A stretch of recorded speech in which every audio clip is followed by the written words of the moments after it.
Oregon's governor said Wednesday federal troops had agreed to withdraw from the city of Portland. Protesters and police have faced off there in often violent confrontations for the past several weeks, but U.S. officials said federal agents would stay until conditions in the city improve. The agents were sent into Portland to protect a federal courthouse amid anti-racism demonstrations. Oregon Governor Kate Brown said Vice President Mike Pence agreed to a phased end to the deployment of federal troops. Wider use of federal police in several U.S. cities has sparked a standoff between Republican President Donald Trump and Democratic mayors across the country. Brown wrote on Twitter that in Portland, quote, they have acted as an occupying force and brought violence.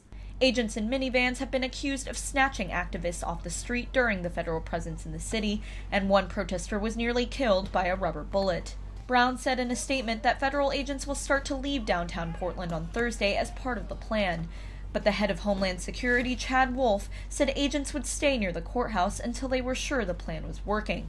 On a call with reporters, Wolf declined to provide a timeline for the withdrawal of troops, saying they would remain in Portland on standby in case Oregon State Police were overwhelmed.